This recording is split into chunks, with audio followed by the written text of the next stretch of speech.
Hello again, everybody.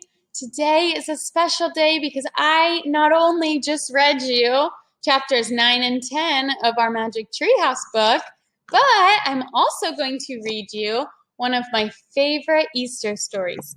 Easter this year will be a little different than it might have been in the years past, but I guarantee you it's still going to be just as fun.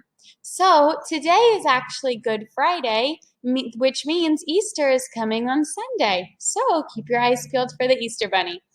But I'm going to read you today the biggest Easter basket ever.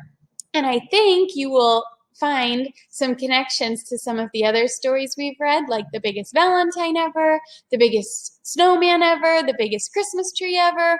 I think we even read the biggest pumpkin ever. So I think you'll find a lot of connections. Boys and girls, also, if you're wanting to look for more things to do today, there is an Easter Bunny drawing and a directed draw that you might really like. There's a writing prompt that I think you will enjoy that you can put with your directed draw. And there's some other good stuff online, so check out my Focus webpage. Anyways, let's get started. The biggest Easter basket ever.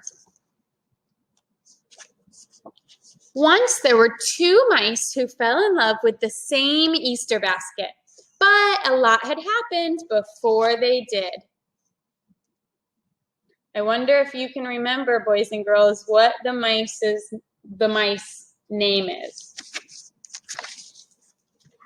The week before Easter, moms and dads in Mouseville were spring cleaning and baking cookies when the mayor made his announcement.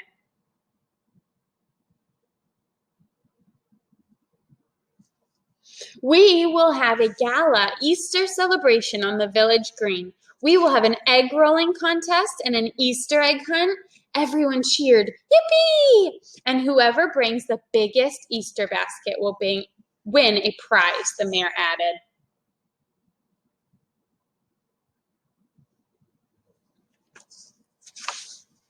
Wow, said Penelope. I'm going to make mine out of tree bark. I'm going to make mine out of cattails, said James. And boys and girls, they are not talking about real cattails. They're talking about a plant that is called a cattail. Your parents will be able to show you if you're interested. So ask your parents to show you a cattail plant. I'm going to make mine out of cattails, said James. Everyone in Mouseville loves cattails. I'm going to make the biggest Easter basket ever, said Clayton, the house mouse. I knew you'd say that, said his friend Desmond, the field mouse, but I'm the one who's going to make the biggest Easter basket ever. Oh, really? Said Clayton. Yes, really, said Desmond.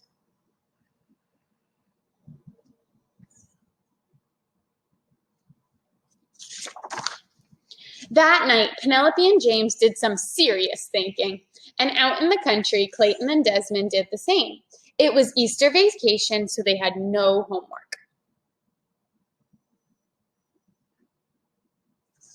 The next morning, Clayton raced to the basement.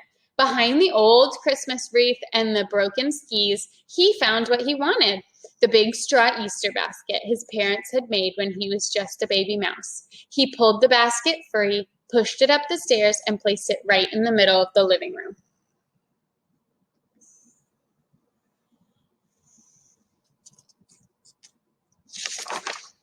Over at Desmond's, there was no basket, but he and his brother Morris were making one out of twigs.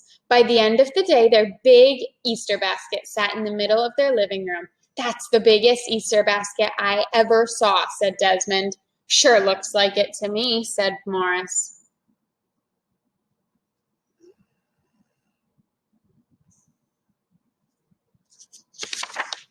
That evening, when Clayton's family came in for dinner, Dad said, "Son, what's our old Easter basket doing in the middle of the living room?" It's going to be the biggest Easter basket ever, said Clayton. It's going to win the town contest. But what will it have inside? Dad asked. That's important too. I hadn't thought of that, said Clayton.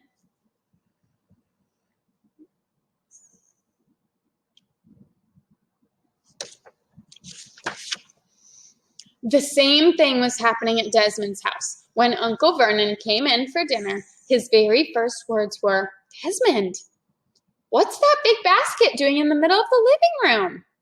Desmond smiled. "It's going to be the biggest Easter basket ever. It's going to win the town contest." "But what will it have inside?" asked Vernon. "That's important too." "I hadn't thought of that," said Desmond.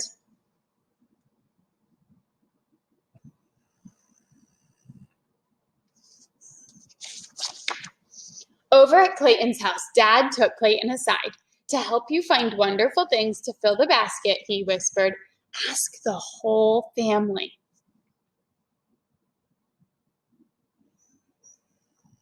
And over at Desmond's, Uncle Vernon did the same.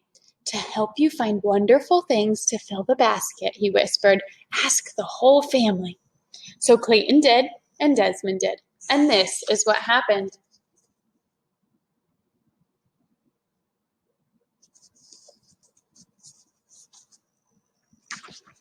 At Clayton's house, Mom contributed a fuzzy stuffed Easter bunny. Dad added a bag of big jelly beans and piles of plastic grass.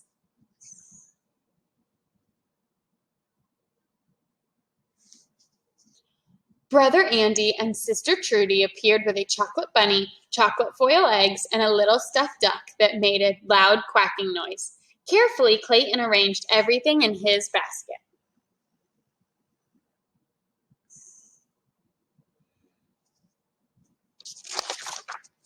At Desmond's house, Uncle Vernon contributed his own bag of jelly beans and plastic grass.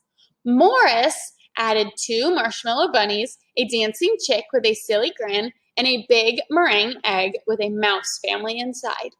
Cousins from across the road sent over a dozen candle eggs, and carefully Desmond arranged everything in his basket.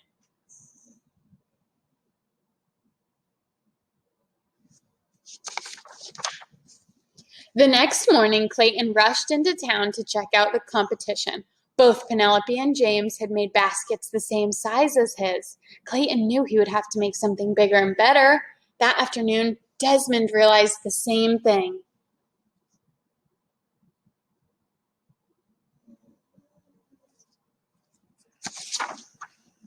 Each was certain he had to have something extra special. "Colored Easter eggs," declared Clayton. "Colored Easter eggs," declared Desmond.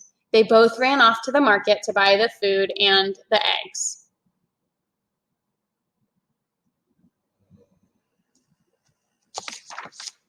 Clayton bought 5 cartons of large eggs and blue, green, and purple dyes. Desmond bought 5 cartons of large eggs and red, orange, and pink food coloring dye. Each staggered out the door with a huge pile of boxes. They bumped into each other and fell to the ground. Broken eggs landed everywhere. Clayton wiped one off his head and laughed. Desmond wiped one off his head and laughed. "We should make this Easter basket together," said Clayton. "No one said we couldn't," said Desmond.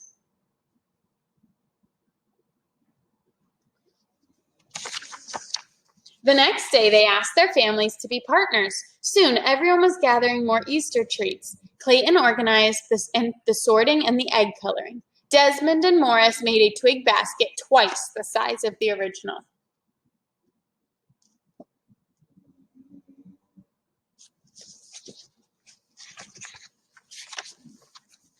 In no time, they had the biggest Easter basket ever, and on Easter morning, with the egg rolling contest already underway, they carried it to the town square.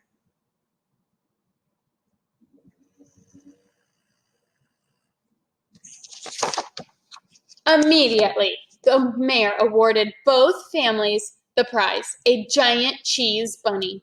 Everyone danced around, munching and high-fiving, and then they shared the basket with the whole town.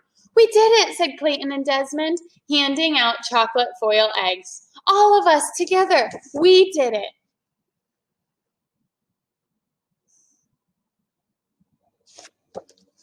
I hope you guys enjoyed today's story about Clayton and Desmond, and I hope you have a great Easter. Bye, guys. See you next week. I hope we